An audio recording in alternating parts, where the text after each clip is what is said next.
The following is a Cartoonerific Studios presentation. Welcome to Cartoon Fun, it's Cartoonerific. Yeah! It's Cartoonerific.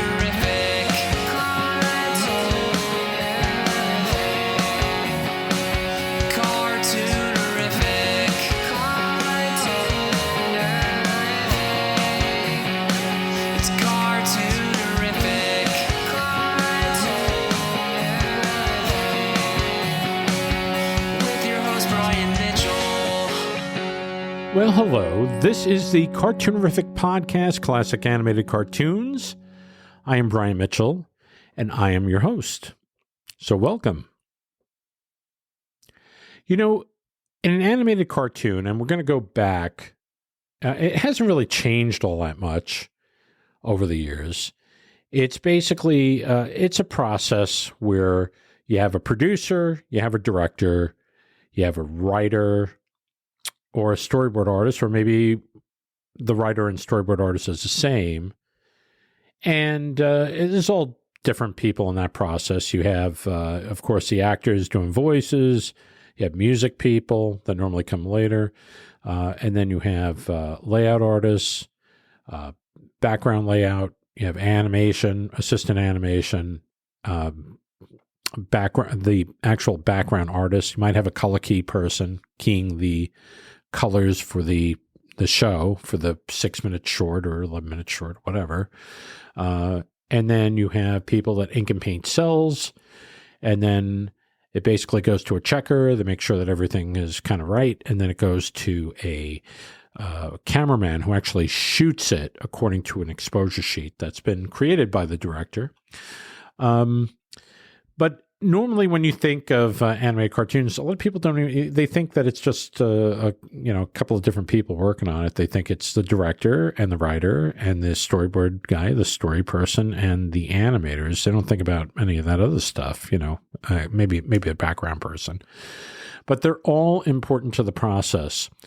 But as important as a director is, the story person is very important, and especially with TV animation, especially now in today's day and age, because the storyboard person is in essence directing the show, because they're given a story. It's normally written in script form, and it's approved by the director, and then it's handed to a storyboard artist.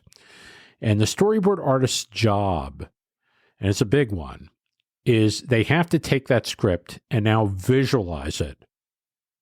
They're basically taking all that information from the director, taking the information from the written script, and now they have to take that and put it in visual form. And it's not as simple as that, because now what you have to do is you have to visualize the whole cartoon and how it plays from beginning to end. You have to use your imagination, and you have to create how it opens, how the characters are acting, the staging.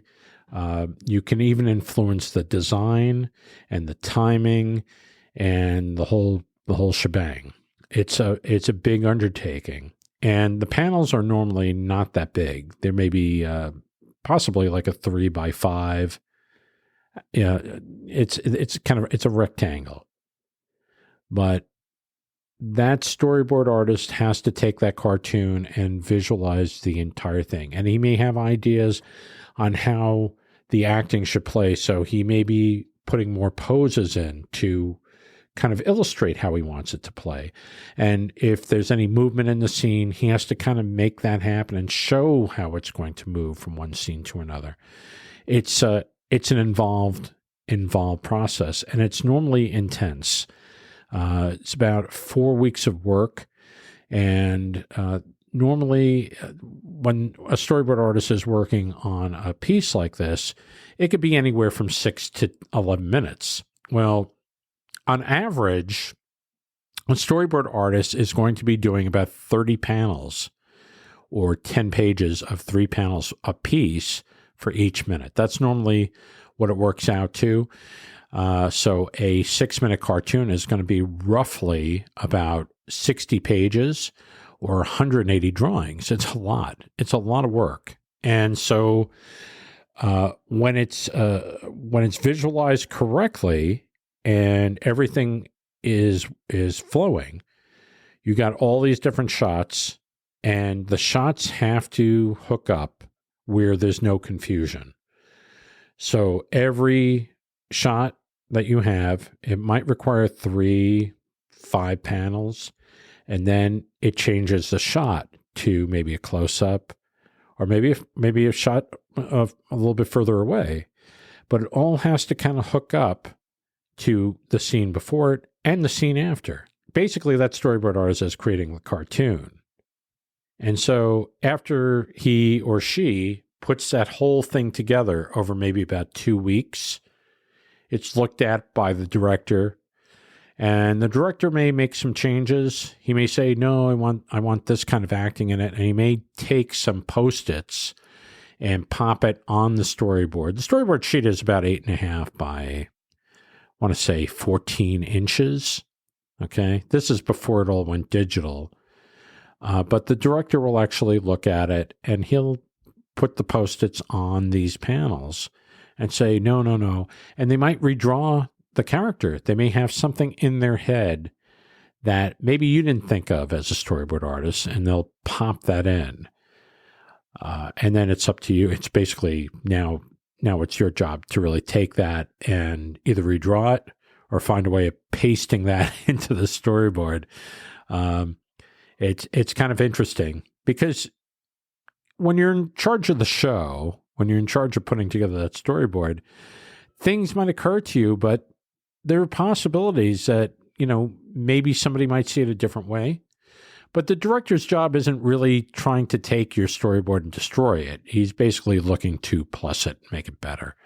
And I keep saying he, but it could be a she. It could be anybody.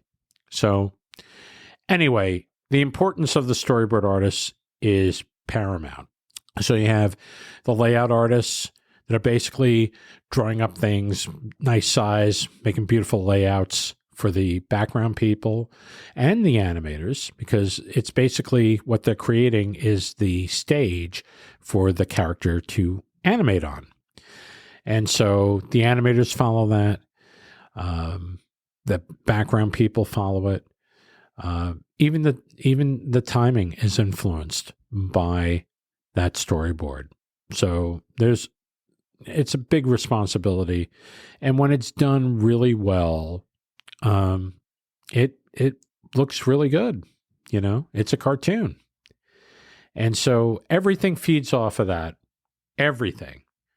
And basically you could actually just take the storyboard and shoot it with the soundtrack, and the cartoon will play. And when I mean it plays, you'll understand it. It'll make sense. That's basically the cartoon. So everything is being embellished after that. It's making the characters move and having beautiful looking backgrounds. And then, they'll add music and sound effects and really bring it in. But the storyboard artist is where it's at. That's the blueprint for the cartoon. So for those that don't understand that, I hope you got a little bit more insight on that. And for those who are doing it, thank you so much for all the work you've done, because it is an unappreciated, I believe it's an unappreciated position at a cartoon studio to visualize an entire cartoon and come up with all the shots and the camera angles and the expressions and all that stuff. I really believe that it's not appreciated enough, which leads us to our guest today. He is a massive talent in the animation world. He's a wonderful draftsman, and he's worked on a lot of your favorite cartoons for Filmation and Hanna-Barbera, Dreamworks, and Warner Brothers, and Disney. And his name is Barry Caldwell. He's been a storyboard artist for a long time. He even got the position of doing his own direction for his storyboards. Not too many people get that opportunity. That was at Warner Brothers. Very, very talented man. And he's coming up next on the Cartoonerific podcast. Stay tuned. Don't go away. You're listening to the Cartoonerific podcast, classic animated cartoons with your host animator, Brian Mitchell. And now it's time for our special Cartoonerific guest. Well, today's guest on the Cartoonerific podcast is a gentleman that we only live maybe a couple of miles away from each other in New York, but and we went to the same school, and he was a little bit older than me, not much, but we ended up meeting at Warner Brothers. He sat very close to where I sat, and he was directing as well as doing his own storyboards, and he's always been a massive talent. He's really incredible. And I thought it'd be great to have him on the show. So please welcome to the show, director, storyboard artist, Mr. Barry Caldwell. How you doing, Barry? How are you today? Pretty good, Brian. Hey. Well, that's good. It's like we didn't talk before or anything, you know. Exactly. Yeah. I was looking through some of the credits. You have a lot of Warner Brothers credits. You have a lot of Disney credits. You've worked for Dreamworks. You've done a lot of different things through the years. You won 2 Annie Awards, which is, I don't have one, so. And you have an Emmy Award, so it's pretty cool. Yes, I do. That's pretty cool. Yeah. Where'd you grow up? Did you grow up in California or? No, I was born and raised in Brooklyn. Oh, wow. We're both Brooklyn boys. Until I graduated from junior high school and my parents moved to Queens. Oh, wow. Where were you living in Queens? We're living in Queens Village, which, for the sake of maybe some geographical information, I lived within walking distance of Belmont Racetrack. I know where that is. Exactly, which is right on the city line between New York and Long Island. That's right. That's right. So, borderline Queens and Nassau County. Exactly. So I lived on the other side over in West Hempstead. I was born in Brooklyn, moved to West Hempstead, and was raised there. And so only a couple of towns away from Elmont, which is where... Yeah. And now, you know what's in there? Very close. What's amazing now is they managed to put an ice skating rink in there, and it's the home of the New York Islanders. Really? Hockey team, yeah. It's a big arena now. It's UBS Arena. I would have never thought they could fit something else in there, but they managed to squeeze it in there and put parking across the street, and it's mind-blowing. It's right on the Cross Island Parkway. And that's amazing. I haven't been there in quite a few years, so that would be a big surprise. If look it up. Look up UBS Arena and in Elmont, and look for the map, and you'll see it's like this big. It's actually a very nice arena. I went there, and it's they got sporting events and they got concerts and stuff, and not that has anything to do with animation, but just just the area. Just from what I remember of Elmont, I'd be surprised to see that something like that would fit there too. Yeah. Well, they're putting shopping across the way too, so that's pretty interesting. Like a shopping village over there behind the parking garages. How did you? Okay, so. When you were growing up, were you watching? So, give me an idea. Well, you grew up in the '60s. Grew up in the '60s. Yeah. Most of my life was watching television and reading comic books when I could get them. Right. But there was a lot of television. Was there a lot of cartoons in that, or just regular Mostly TV? Cartoons. So, what were your favorites growing up? Syndicated Warner Brothers cartoons. Yes. And what else was there? There's the Fleischer cartoons. Yeah. Betty Boops and Popeyes. And Supermans and the famous studio Popeyes also. That's right. That was, and I think sort of the biggest immediate influence on what I did, I think, were the Hanna-Barbera cartoons of the 60s. Yeah. Yeah. So... Yeah, I remember writing to Hanna-Barbera when I was, 5. I'm sure my parents helped me a little bit. Yeah. They sent back a packet of photos of some of the characters and stuff. It's kind of neat. They actually responded, so it was nice. Disney did too, and Warner Brothers, I don't think they really had anything going on to send something. Yeah. No. Right. So when you watched the cartoons, was there any, you said it was like Hanna-Barbera was a big influence on you? Mm-hmm. So what were the cartoons that kind of made impact? Yogi Bear, the Flintstones, Jetsons, Top Cat. Right. Of the superhero stuff, I think the most influence to me was Space Ghost. Oh, yeah. They were great. Space Ghost. There were others. It was Frankenstein Jr. and the Impossible. Love that. Yeah. Wonderful My stuff. Tour. All of that. I watched all of it. I didn't necessarily internalize it as the same way I did some of the others, but I watched all of it then. Sure. Just absorbing all that stuff. I really like the Banana Splits Hour for some weird reason. I can't watch it now. I couldn't watch it 20 years ago. Or 30 years I was ago. getting it to be about the age where I was starting to lose it by the time they got to the Banana Splits. Yeah. Sid and Marty Krofft designed those. Yes. Yeah. Oh, man. Well, apparently that was like Joe Barbera's baby. He had the miniatures, I guess the prototypes in the office, in his office. When did you decide that you wanted to pursue this or comics, or what was it? What was the thing that kind of Peanuts? Interesting. I wanted to be the next Charles Schulz when I was 12. Wow.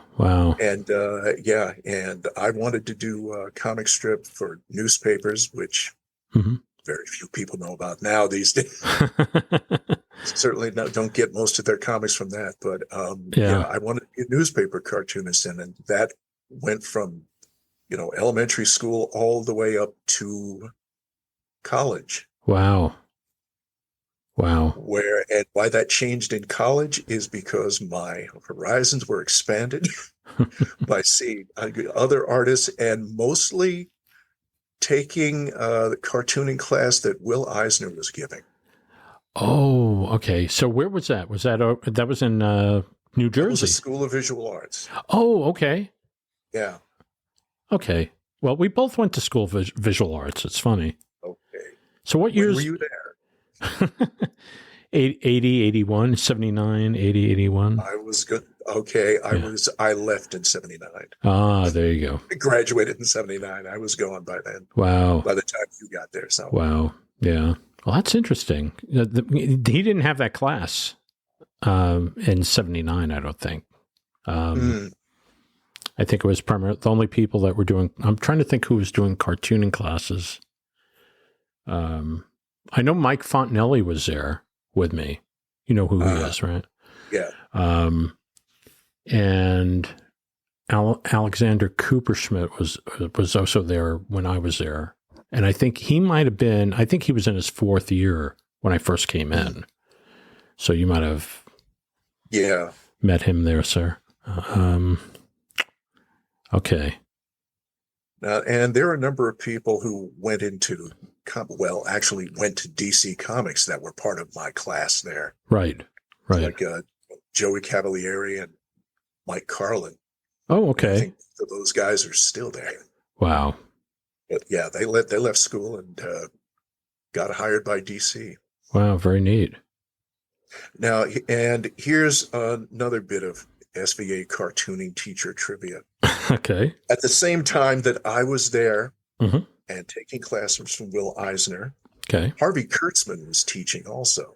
Oh, okay. He might have been there. Yeah. I'm not sure how long he was there, but it was interesting taking classes. Well, mostly I took classes from Will Eisner. Right. I sat in on a couple of Harvey Kurtzman's classes. Right. And it was very different and, not as valuable to me as sitting in Eisner's class, because Eisner was more of a teacher. Right. And he would give I think the classes were like 3 hours long. Yeah. And he would spend like the first half hour going through some kind of curriculum thing that he had put together. Mm-hmm. Right. And the rest of it was sort of him just sort of going around to the students and having them come to him with, whatever work they'd done that week. Right. Harvey Kurtzman was very different. He was not a teacher. Yeah. And he seemed to be running his class like an editor at a magazine. Oh. He's sitting in his office and Right. he's waiting for the people he has appointments with to come in and show them their work. Right. And he was good at giving, advice, but it was like he wasn't an instructor. Right. Which was an interesting Yeah, normally contrast. with good instructors, they come around, they take a look at what you're doing, and they give you tips.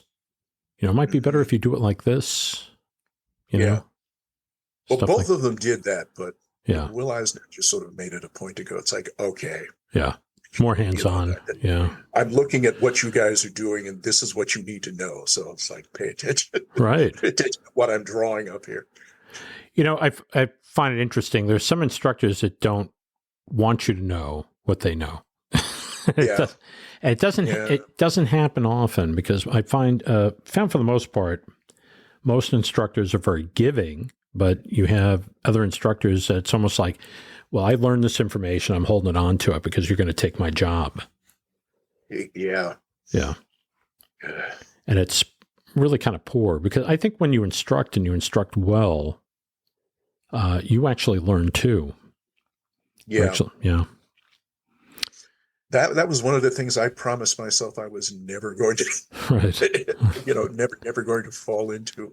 Although more specifically, it was an animation specific behavior that I didn't want to fall into, that I knew this when I got my first job, which was Mhm. at Filmation. Right.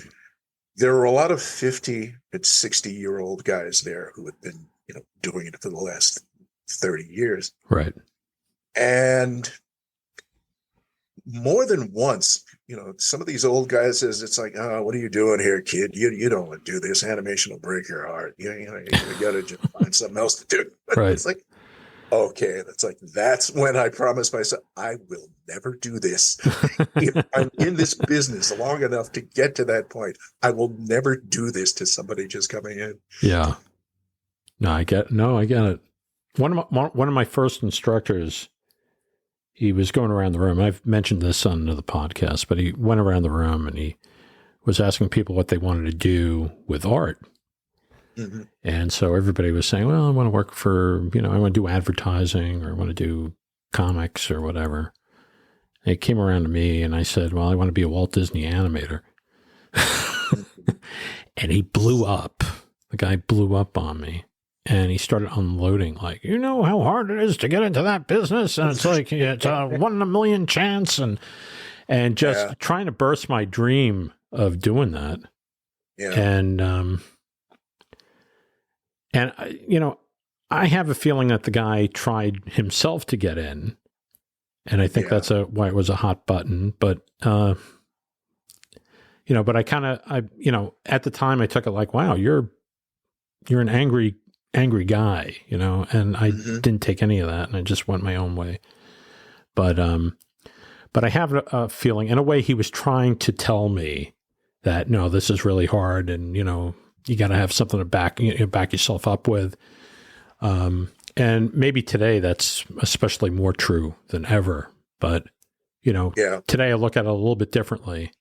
Look at it like he was just trying to help me, but sometimes helping that way is not really a good thing, so. Or maybe he was trying to prepare you for just disappointment. Maybe. And overdid it. Well, that was a very disappointing class. That might have had something to do with it. How'd you get into Filmation? Did you apply? Did you know somebody and send it to them, or did you go through the traditional route where you send it in an envelope, or did you go out to California to do that? I went out to California in 1979. Wow. A classmate of mine from SVA and another friend who was already a professional who was living in New York. Yeah. we decided to go out there just to see what it was like. Right. My friend, the professional friend, had already been there for a while, and he had been at Disney for a little while. Right. But my classmate, who was from Hempstead, Yeah. West Hempstead, from Hempstead, Okay. he got a job immediately at DePatie Freeling, Oh, wow. working on, as an assistant animator on the Spider-Woman show. Oh, yeah. I guess that's when they And- were changing to Marvel Productions. Yes. Yeah. Yeah. And we were originally there for a week, but he got a job while he was out there, so he stayed. Yeah. Well, that's the way to do it. I came back in the end of March Mm-hmm. the next year, 1980. Right. And I was staying with him since he was, he had found a place. Right. And the first place I called was Hanna-Barbera. Mm-hmm. But I didn't know anyone in particular to ask for there. So I didn't get anybody. Right. And I don't remember what I had said to whoever I spoke to at Filmation. Mm-hmm. But it was a very fortunate time then, Right. because I ended up becoming part of what I call the 1980 Filmation cattle call. Oh, okay. They had a huge amount of shows that they needed to do, and they did not have enough storyboard staff Mm-hmm. to do it. Right. So they were basically giving anybody who knew which end of the pencil was up the opportunity to do storyboards, Right. which meant a lot of people from the layout department who didn't really have that kind of experience, and people off the street, which was me. Right. And apparently the portfolio I had was impressive enough. I hadn't really done much animation. Mhm. I should go back. There was absolutely nothing in my portfolio except comics and one tryout storyboard that I'd made up myself, Oh, just to have something that looked like what they were probably going to pay me to do. right. And at that time, they were doing the Mighty Mouse show. Oh, yes. And, okay. yeah, and I just storyboarded some short thing with Mighty Mouse to sort of show that I could do this, Right. and I got hired. Wow. That's where the And comic I'd only stuff been helped. here. Yeah. Yeah, I'd only been in Los Angeles for like 3 days, Wow. and that meeting at Filmation was April 1st. Wow. So I figured it's like, okay, I'm hired on April 1st. April, It's like, is April this really- Fool's Day. Yeah. Exactly. They told me now come back next Monday because we're moving the entire department across the street in some other place. So come back then. Oh, wow. So I'm thinking of the original Filmation studio, which no, maybe not the original one, but this is the one in Reseda, right? yes, So was it still has in the big round front where it would say Filmation Yes. on the corner there. yeah. Yeah. Wow. That's where I had my interview. Was in there. Wow. Who do you remember who you interviewed with, or Carl Gears. I don't know that name. Yeah, he was. Yeah. He was a storyboard supervisor at the time. Right. He later, in his later career, he became a producer, Wow. and he had written at least one episode of Star Trek: The Next Generation. Oh. Okay. So, and unfortunately, he's no longer with us. Too bad. But yeah, Yeah. he gave me my first job in animation. Wow. There you go. How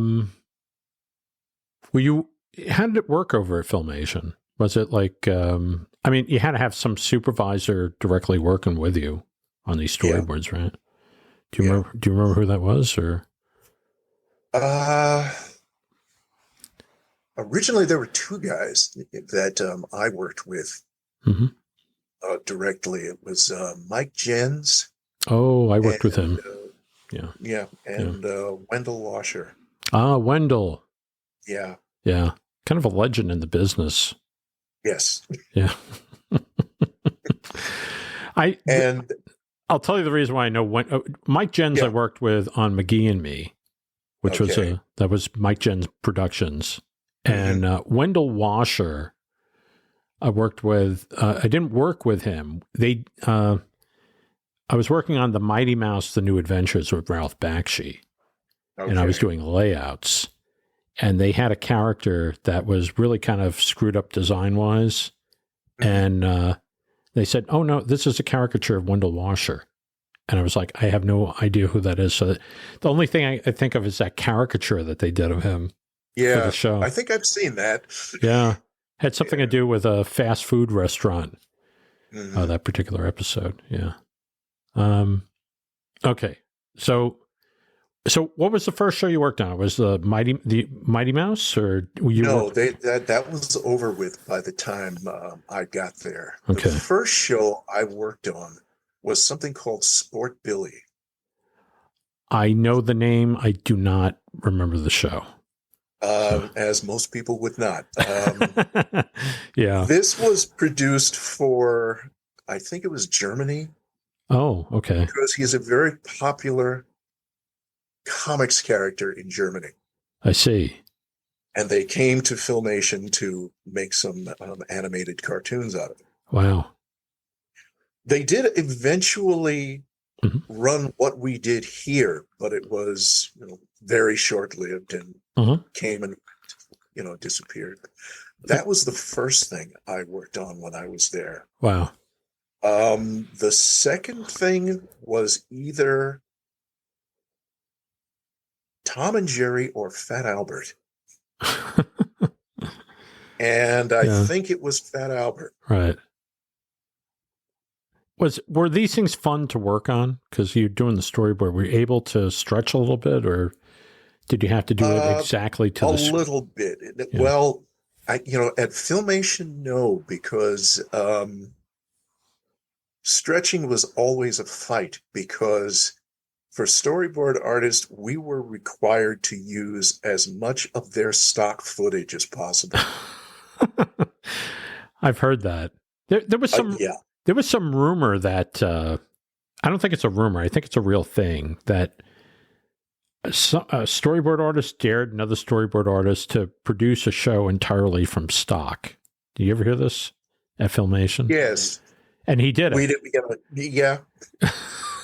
Well, because there were certain rules that we had to do. There was never to be any dialogue shots that were not stock. Wow. Wow. Well, that would have kept the cost down. Because of those rules, and whenever possible, use old animation and refer to it in your storyboard. Right. So that we could just take all of that stuff and just put it in there. So what was the deal? Did you have a book? Like they give you, here's the book of stock storyboards and stock layouts and stock animation. Because I think today that would be a lot easier to do with the digital technology. Yes.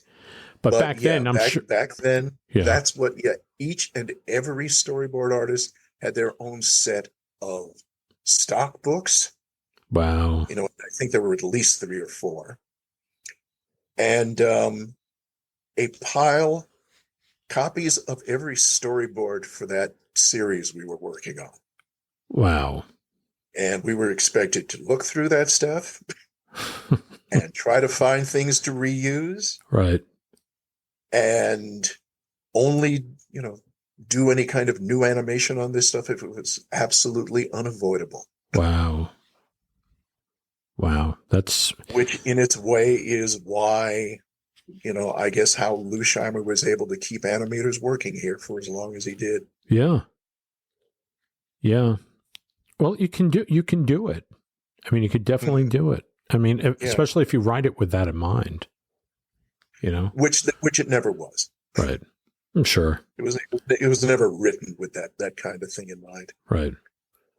And I realize this looking back at that stuff now. It's like to me, a lot of Filmation product is just visually incoherent. Yeah. Or at least the stuff I worked on. Right. Because of that, because there's no real flow to it, and there's just interruptions. Yeah. As far as the visual storytelling was concerned. So. Yeah. I mean, like I said, I could see that stuff working if it's really, they talk to the writers and they kind of figure this stuff out in advance. But when you go in there, if they're just writing it, story, all that was left up to the story guys. Just make this work. That's all. Wow. Don't add anything unless unless we approve it, and we're not going to approve much. So, yeah, that must have been a little bit frustrating. Was it frustrating to you, or did you just? It was, but like once you actually caught on to what they were after, Mm-hmm.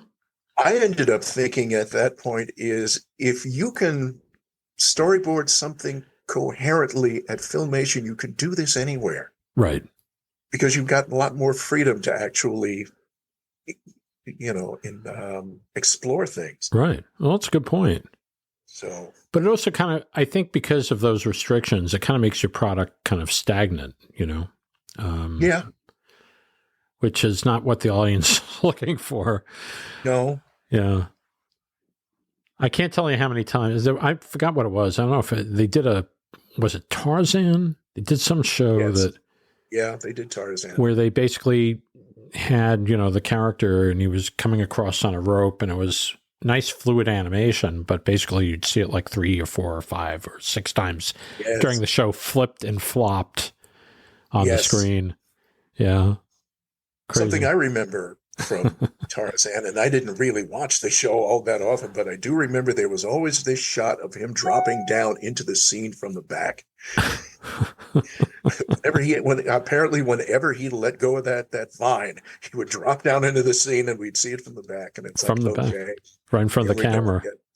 Yeah, but for Tarzan and Flash Gordon, they did a lot of rotoscope, which unfortunately for the rest of the episodes stood out really starkly compared to a lot of the other stuff they did. So yeah, that's the problem when you put full animation into a show that's basically a limited animated show. Just it stands out like a sore thumb.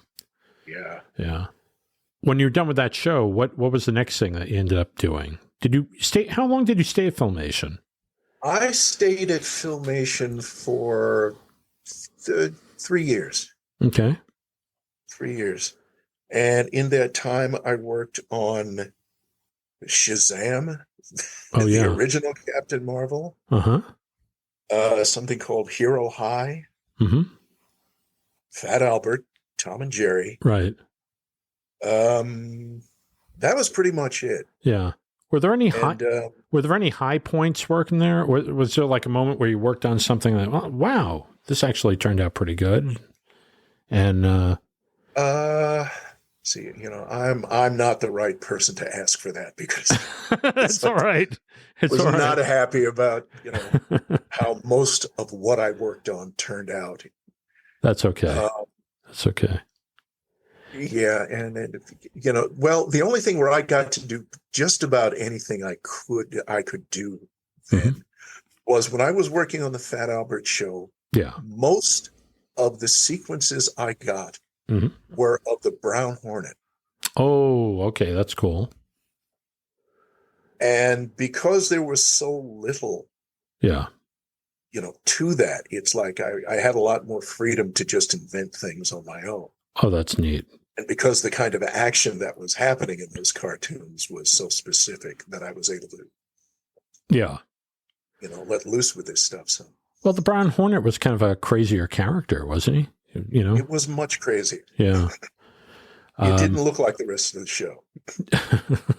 And I'm sure all of this stuff can be found on YouTube now. So, oh, I guarantee you it can be. And anybody who wants to actually investigate what this stuff looked like, just go right to it. It's sitting right there. the one show that I keep going back to, which is it's because it's so bad, it's funny, is the He-Man Christmas special. And Ooh. yeah, it's a cringeworthy. And I know people are going to go and watch it right after this interview. Of course they are.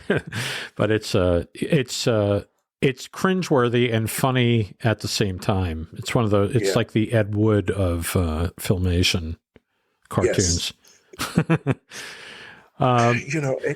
And after my 3 years, I got laid off, and I wanted to do something else. I didn't really want to go back to doing whatever they were doing. Right. And but I needed work, and they asked me to come back. And it's like, well, what do you want me to come back to do? It's like, well, we got this show called Masters of the Universe. It's like, oh man, no, I don't. I call those kinds of things rock jaw shows because of the characters. And it's like, and I didn't really want to do that, and but I needed the work, so I went back and did one Masters of the Universe. Wow. For anybody who wants to look that up, it's called The Return of Orko's Uncle. But I don't even want to know what Orko looked like. Orko's uncle. Oh, yeah. When Kevin Smith redid the Masters of the Universe a couple of years ago, they brought him back. Oh my God. Yeah. Because people, and anybody who saw that old show, why would they want to do this unless they're like 30, 40 years old now? And it's like, I loved that when I was a kid. Sure. Yeah, you get a lot of that. Bring it back now, which is fine. Yeah. But yeah. So you did the one episode and basically, what'd you say? I can't do this anymore. Well, fortunately, I was hired at Ruby Spears. Oh, there you go. And back in the days when I actually had the energy to do such a thing, while I was working on He-Man, I took a freelance storyboard from Ruby Spears. Right. And let's see how many people remember this stuff. The 80s video game shows. Oh. Yeah. Q*bert. Oh. Pitfall Harry. Frogger. I did a Frogger. Yeah. And they hired me, and I went and did a couple of more. Wow. Were they fun to do at least? Were you able to, somewhat. Yeah. A lot of them were fun to do. Right. What was more fun was what I was working on there after those shows. Which was? Chipmunks. Ah, good old Alvin. Good old Alvin, Simon, and Theodore. Were you working for the Bagdasarians directly, or was that? They showed up occasionally. It wasn't them directly, right? But they did show up occasionally to do this. In fact, who I was working for directly on that show was, a very sweet man by the name of Cullen Blaine. Ah, Cullen. Cullen. Yeah, is he still around? No, he is not. I really like Cullen Blaine. Yeah. And, one day while we were working on this, and, he was our storyboard supervisor, and he just walked into the room and he was looking around. And this was 1985. Okay. And he said, this is just so weird. It's like, I worked on the original show in 1959. Right. And here it is 25 years later, and here I am again. And then he went back into his office. Right. And I remembered that for a long time. Right. Because I also ended up working on the second live action movie. Oh, okay. Alvin and the Chipmunks, the Squeakquel. Okay. It's a funny title. Occurred to me, and it occurred to me, while I was working on that one day, I just looked up from the drawing I was doing and I was thinking, oh my, it's 25 years and here I am again. That's funny. this stuff keeps coming back, and Tom and Jerry has been haunting me the whole time for my entire career, mostly. Yeah. I've worked It's on like I was doing it at Filmation. I didn't do it at Hanna-Barbera, but I did end up working on some of the direct-to-videos at Warner Brothers. Yeah, some of those are pretty good. I mean, the animation quality is pretty good and some good stuff. I worked on a few of those. Did a few things. Yeah, just freelancing. I was freelancing too, but we cannot escape these characters eventually. No, it's it'd be great if the people who are handling the shows really, because sometimes because they're knocked out as direct-to-videos, and when I say knocked out, they're really just trying to get it through the mill so that they can just get it out there. There's no real attention like if it was a major motion picture, they'd be really tweaking that story and making sure that things were working. But I don't think it's not the fault of the storyboard artists or the directors. Everybody's doing what they can. It's just the time limits and the budget. Yeah. And there's only so much you can do. God, if you had the right team in place, what you could really do with these characters, Tom and Jerry or they've lasted this long. I mean, they've lasted, it's going to be in 15 years from now, they're going to be 100 years old. 1940. Yeah. In 1940, Tom and Jerry will be 100 years old. Yeah. And it's incredible. And I mean, same thing with Mickey and Donald and the Looney Tunes. These characters have been around forever, and they're still entertaining, and that just shows the quality. Yeah. And Popeye also. Yeah. And more cartoon trivia. Popeye was created in 1929. Mm-hmm. Okay. Right at the start of the Depression. Exactly. Yeah. Olive Oyl was created in 1919. Wow. She was around for 10 years before Popeye showed up. Yeah. It's amazing. It's amazing how these characters have held on. Yeah. And it's funny that, you would think that the executives would look at the inner workings of these characters and how they survived over the years. My main beef is it seems like all the new people that are in there, they want to make the characters something different than what they were. And, and I mean, these characters can evolve with the times. It's not a problem, but, Bugs Bunny lives in a hole in the ground. Daffy Duck is just, he's supposed to be living, out there in the open. He's in a lake somewhere. Yeah.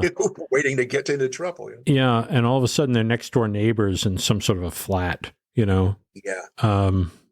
It makes me a little bit crazy. Like they want to change the designs and, oh no, he looks like this now. And it's like, it was perfect before. You don't have to change it, So I don't know. How do you feel about that? Do you feel the same way?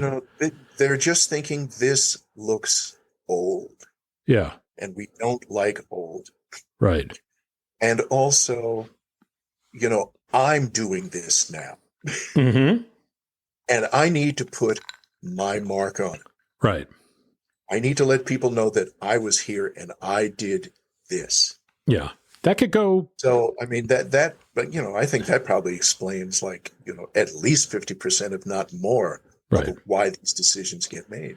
I think it's a double-edged sword, though, because, you say, well, I'm going to leave my mark and, this is what I've done to the character. And that could be a big negative because you could be the guy who destroyed those characters. Yeah. So, I don't know. I mean, it's, it's bold. It's bold. But apparently destruction can't happen to the Scooby-Doo characters. No matter what they do. And they're how old now? 1970. 54 years. 54 years old. Oh, 55. Yeah. 69. 69. 1969. Yeah. 50 years old. 50 freaking years old. 50 years old. None of this stuff is going to go away. I mean, No. well, we've got characters that are 60 now, Yeah. and older. Yeah. Flintstones are. They're just Flintstones, Yeah. Huckleberry Hound, Yeah. Yogi Bear. Right. They just keep coming back. Woody Woodpecker. Yes, Woody Woodpecker won't go away. they will keep coming back. They will keep coming back. I think a lot of it is because it's like it's much safer to just remake stuff that somebody else has paid for that was successful in the past, rather than risking doing something new. Because a lot of people complain about, it's like, why don't I want to do anything original anymore? And it's like, original is too risky. Yeah. And that pretty much says it. Yeah. Because they know that they're going to get a certain amount of change from Scooby-Doo versus somebody who comes up with something, Mr. Blockhead. We're going to do a Mr. Blockhead feature. It's like, nobody knows it, but Scooby-Doo, everybody knows. Did you enjoy working on Alvin? Yes, I did enjoy working on Alvin because I really got to lean into their personalities, and everybody seemed to appreciate it. So that was fun. Yeah, they did. I know they were working on Alvin when I got to Deke.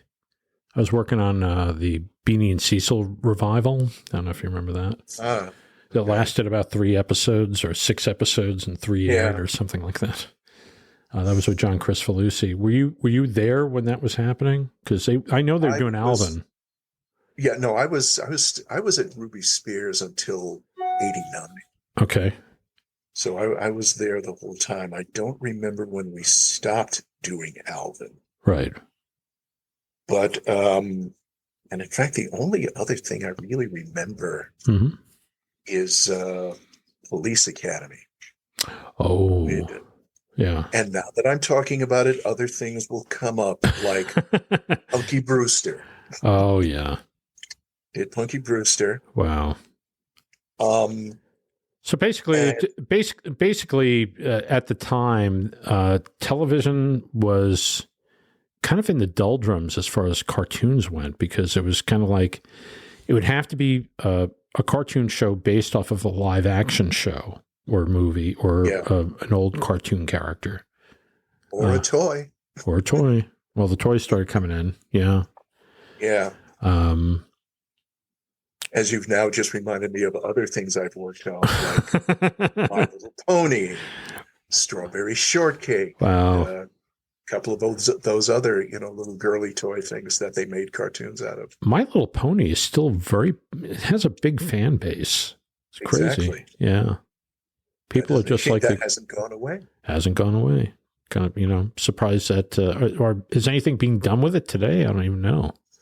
I'm sure something is being done. I don't know if it's in animation or not, but I mean, at the very least, they're still making toys of it. They are. Oh, I don't know. Maybe somebody needs to pitch something with My Little Pony in it. Maybe jumpstart the industry, I guess. I don't know. Yeah. So after all this stuff, where'd you go to? How long were you at Ruby Spears? I was at Ruby Spears from '83 until '89. Okay. And they were getting ready to lay off pretty much everybody because they were running out of work to do at all. Mm-hmm. And that is when I went to Tiny Toon Adventures. You went to Warner Brothers. To Warner Brothers in '89. Wow. Okay. And were you working... Okay, when I was there, it was the Imperial Bank building, but I had interviewed with Tom Ruger, who's the executive producer of the show, as most people know, at the Warner Brothers Cartoons offices, and that was up in the Deke building. So Deke Studios, and they were up in, I don't know if they were in the top floor or whatever, but they were there. I don't know if you ever went there? Yeah, I had my interview with him there too. I didn't remember where it was. I just, just had this visual of the office, but the building it was in, I don't remember. Yeah, but but you remember it more than I do. So it's like, yeah. Well, I know because I was working in that building and I lived 3 blocks away from it in Burbank. So basically I could walk over there and There you go. yeah. So Deke was in that building and Warner Brothers Classics or Warner Brothers Cartoons was in that building. And that's where I went back to talk to him for 10 minutes. And he said, yeah, your stuff looks great. And that was it. That was it until they started up production. Yeah. Yeah. I interviewed with him and Ken Boyer. That's who I would. And see, yep. And this is how this is going to be with me. It's like, I'll say something and it's like, oh yeah, that too. Yeah. I met Ken at Ruby Spears. Right. So we were working together, there. I think he told me he was working. I don't know if they did the show G.I. Joe. Did they do it? Or was that? That was some other studio, I think. Okay. See, because there were 2 units. Mm-hmm. There was, the comedy stuff, which is what I was part of. And then there was the adventure guys, which were working for John Dorman. Okay.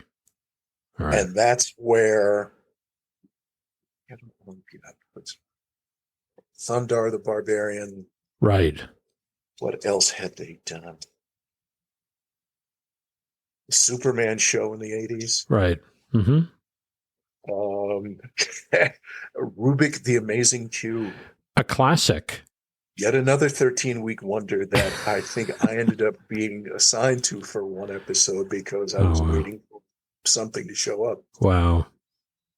And strangely enough, these 2 artists that they brought in to do design work were part of my influences growing up, and with all of the comic stuff that I had participated in. Right. It took me getting into animation and working at Ruby Spears to finally meet Gil Kane and Jack Kirby. Wow. Wow. I had to get into the animation business to meet those guys. Yeah.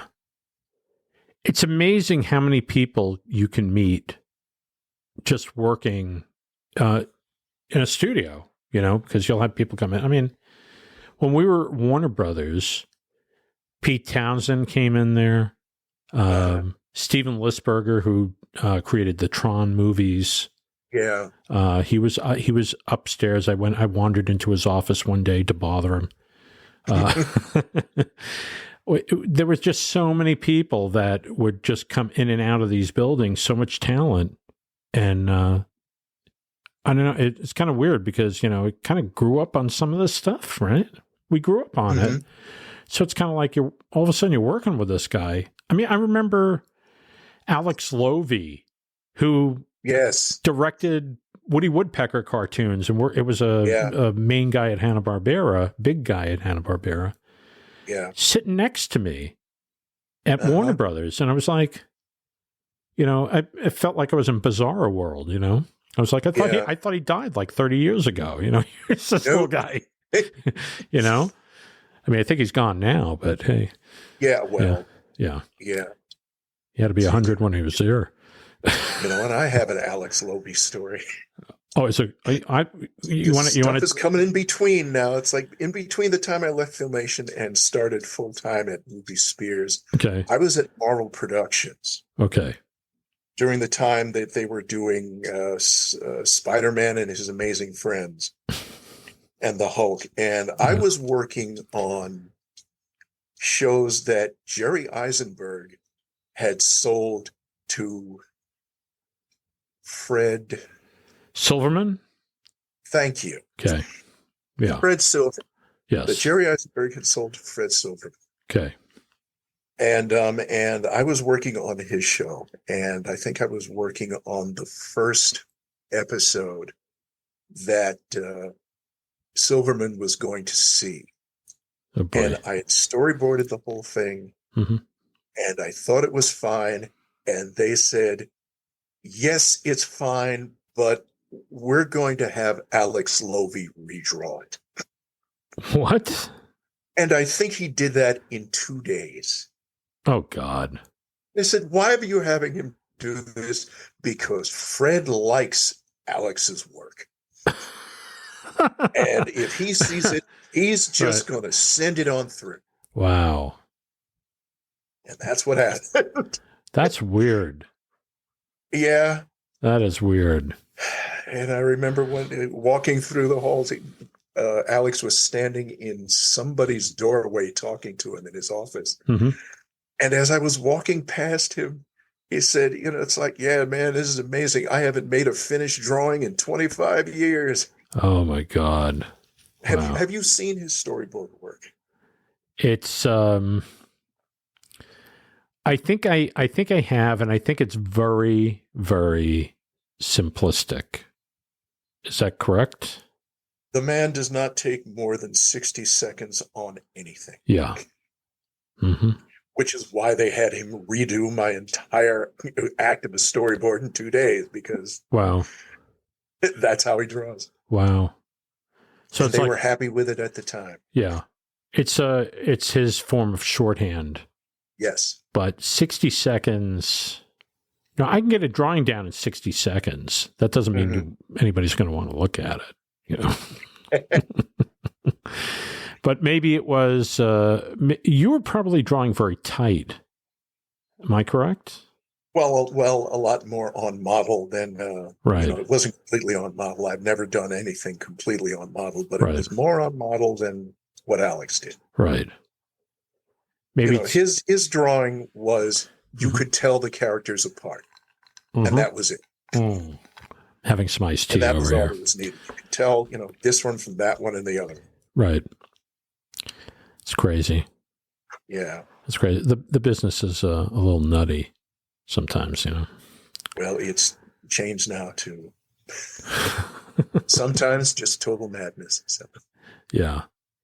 We'll talk about that in a little bit, because I know back in the past, it was basically you would just draw the panels. Yeah. And now, because it's all digital and they want you to direct it, in the form of an animatic and add sound effects and voices. Now you're editing, you're producing the animatic, you're adding animation, you're doing all this stuff to it, which your responsibilities had nothing to do with that back in, 20 years ago, 30 years ago. Now it's like you're basically making this ready so that they can look at it and they can say, oh yeah, that looks pretty cool. Yeah, I blame the Simpsons for this. Yeah. Well, they're the ones that started at having animatics made out of layouts when they were still doing layouts. Right. I don't have a problem with that as long as you're budgeting in the time to do that. But apparently they were just saying, hey, look, you got to get this board done in 2 weeks or 4 weeks or whatever. But it all has to be timed out. It has to be, it has to have some movement to it. It has to have camera moves in it and all that. And you're doing all that. Way too many poses for something that's supposed to be a storyboard. Right. Right. And basically, I don't think there's layouts anymore. I think those are the layouts. No. They are. Yeah. So they've saved themselves money. Depending on the timing directors to, help that out. Right. I think so. It's crazy. It's a lot of responsibilities for one person just doing a storyboard, just trying to imagine the thing and stage it. So 6 weeks. Yeah, I'm sorry. I know it's a lot. It's a lot. Yeah. Do you have any questions or comments about the podcast? Please email Brian at cartoonerific.com. Your email may be featured in one of our future shows. Well, that was a whole lot of fun, and I really enjoyed that interview with Barry. I hope you all come back next week for part 2. It'll be available next Friday night, so please check that out. Clock on the wall says it's time to go, but before we clock out here, a few things. If you haven't already subscribed to the podcast, please do so. We're available just about everywhere. YouTube, Spotify, Apple Podcasts, listener notes, there's a whole bunch of different things. Click on to your favorite podcast and hit the subscribe button. And this way you'll always be notified every time a brand new Cartoonerific podcast is uploaded for your listening pleasure. If you haven't already done so, please let some friends know about us. That would be a big shot in the arm. We'd love for that to happen. And you could just basically send them a link to the podcast or, put a little note in saying, you should really take a listen. It's a lot of fun. You can also access us through our Facebook page. We have the Cartoonerific Classic Animated Cartoon page. And we'll post stuff up there about new episodes and maybe older episodes that maybe you haven't heard, or some animated bits and pieces, some video that you can take a look at. So it's kind of a fun page, so please check that out. Anyway, next week is going to be Barry Caldwell, so please come back for that. And I want you all to have a great evening. I want you to have a great week. And we'll see you all again next time on the Cartoonerific Podcast. See you, everybody. This has been a Cartoonerific Studios presentation.